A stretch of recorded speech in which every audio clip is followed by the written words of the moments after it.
Good morning students. आज हम कक्षा 7वीं का पार्ट नंबर 6 पर प्रेम में परमेश्वर कहानी पढ़ने जा रहे हैं, जिसे लियो टॉल्स्टॉय ने लिखा है और प्रेमचंद जी ने इसका अनुवाद किया है। इस कहानी में ये बताया गया है कि परमात्मा की निष्काम भक्ति से ही आनंद की प्राप्ति होती है और प्राणी मात्र के प्रति सच्ची सहानुभूति और दयापूर्ण व्यवहार से ही ईश्वर दर्शन जैसा सुख प्राप्त हो जाता है। कहानी इस प्रकार है। एक मूरत नाम का एक बनिया था। उसकी एक छोटी सी दुकान थी। वह बहुत सदाचारी, सत्यवक्ता, व्यवहारिक और सुशील था। जो बात कहता उसे हमेशा पूरी करता था, ना कम तोलता और ना ही मिलावट करता था। जो चीज़ अच्छी ना होती वह लोगों को स्वयं बता देता था। बढ़ती उम्र के साथ ही वह भगवत भजन का प्रेमी हो गया। उसके कई पुत्र हुए, परंतु सभी मर गए। अंत में एक 3 साल का पुत्र छोड़कर उसकी पत्नी का भी देहांत हो गया। पहले तो उसने उस पुत्र को ननिहाल भेजने के बारे में सोचा, परंतु धीरे धीरे उसके साथ प्रेम हो गया और उसने स्वयं ही उसका पालन पोषण करने का फैसला किया। परंतु होनी को कौन टाल सकता है। 20 वर्ष की अवस्था में उसी पुत्र का देहांत हो गया। इसकी वजह से वह बहुत दुखी हो गया। उसका ईश्वर से आस्था मिट गई। उसने मंदिर जाना भी बंद कर दिया। एक दिन उसका एक मित्र जो 8 साल से तीर्थ यात्रा पर था, वह वापस आया और उससे मिलने आया। उसने उसे कहा कि मेरा तो सर्वनाश हो गया है, मेरा तो पुत्र भी मर गया है, अब मैं किस आशा में जीऊँ। मैं तो चाहता हूँ कि ईश्वर मुझे इस संसार से जल्दी उठा ले। तब उसने मित्र ने कहा कि ऐसा मत कहो, हो सकता है परमात्मा की इच्छा को हम नहीं जान सकते। हो सकता है इसी में ईश्वर तुम्हें कुछ करना चाहता हो। तुम केवल अपने बारे में ना सोचो, तुम दूसरों के सुख की सोचो और उनके सुख में ही सुखी रहो। तो मूरत ने उससे पूछा कि वह क्या करे।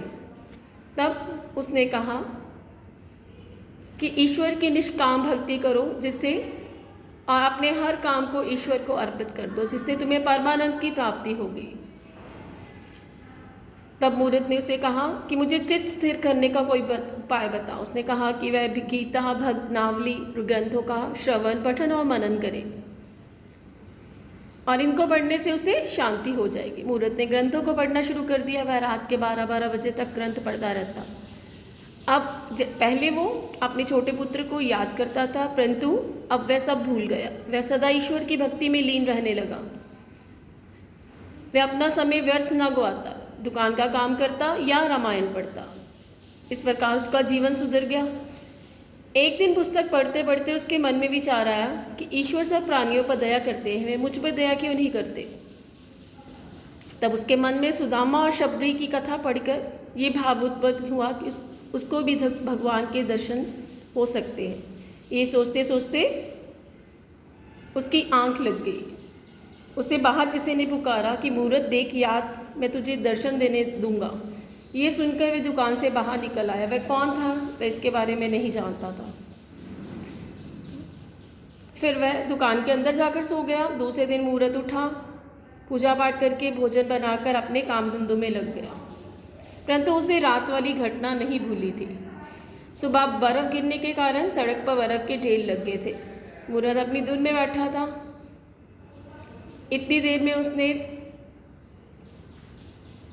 समझा कि शायद भगवान कृष्ण आए हैं, परंतु उसने आंखें खोलकर देखा तो लालू था, जो बर्फ़ हटाने का काम करता था। तब लालू बहुत बूढ़ा आदमी था और ठंड के कारण बर्फ़ ना हटा सका, थक कर बैठ गया और शरीर उसका ठंड के कारण कांपने लगा। तब मूरत ने सोचा कि इस ठंड में मर ना जाए। उसने उसे आग तपा कर दी और उसकी जगह पर स्वयं बर्फ़ हटाने लगा। उसके बाद लालू के पास एक स्त्री अपनी गोद में एक बच्चा लेकर आई और वह बाहर ठंड में खड़ी थी। तब मूरत ने उससे पूछा कि तुम कौन हो। उसने कहा कि मैं एक सिपाही की स्त्री हूँ, मेरे पति को पता ना जाने वो कहाँ पर ले गए हैं। मैं गर्भवती थी और एक रसोई घर में काम करती थी। परंतु जैसे ही मेरे बालक उत्पन्न हुआ तो 2 जीवों को अन्न देने के डर से मालिक ने उसको घर से भी निकाल दिया। वह 3 महीने से मारी मारी फिर रही है और सब जो कुछ उसके पास था वह सब बेचकर खा गई है। अब वह साहूकारिन के पास जा रही है, शायद वह उसे नौकरी पर रख ले। तब उसने उसे उसके बेटे को खाने के लिए मिठाई दी और उसे ठंड ढकने के लिए एक लोई दी। उसके बाद उसके पास एक सेब वाली आई। उसकी टोकरी में सेब थे और एक लड़का सेब उठाकर भाग गया। सेब वाली ने उसे पकड़ लिया और उसके सिर के बाल खींचकर मारने लगी। तो वह बालक बोला, मैंने सेब नहीं उठाया। मूर्त ने बालक को छुड़ा दिया। मूर्त बोला, माई को बोला कि इसे क्षमा कर दे। वो कहता, नहीं, ये बहुत शरारती बच्चा है। उसने कहा, माई मैं इसे दंड दिए बिना ना छोड़ूंगी। वो कहता कि दंड देना और बदला तो मनुष्यों का स्वभाव है, परमात्मा का नहीं। वह दयालु है। यदि इस बालक को सेब चुराने का दंड दिया गया तो हमें भी हमारे समस्त पापों का दंड मिलना चाहिए। तब सेब वाली ने उस लड़के को छोड़ दिया और वो लड़का सेब वाली को कहने लगा कि माई लाओ, ये तुम्हारा टोकरा, मैं तुम्हारे घर तक पहुंचा देता हूँ। रात को मूर्त भोजन करके गीता का पाठ कर रहा था तो एकदम उसकी आंख लग गई और उसने दृश्य देखा। कहता, मूर्त मूर्त। मूर्त कहता है, कौन हो? कहता है, मैं लालू हूँ। और लालू हंसता हुआ चला गया। फिर आवाज़ आई, मैं हूँ। देखा तो दिन वाली स्त्री लोई ओढ़े अपने बालक के साथ उसके सामने खड़ी हो गई। उसके बाद फिर उसे शब्द सुनाई दिया, मैं हूँ। देखा तो सेब बेचने वाली बालक के साथ हंसते हंसते सामने आई और लुप्त हो गई। मूर्त उठकर बैठ गया। उसे विश्वास हो गया कि कृष्ण भगवान के दर्शन हो गए हैं, क्योंकि प्राणी मात्र पर दया करना ही परमात्मा का दर्शन है।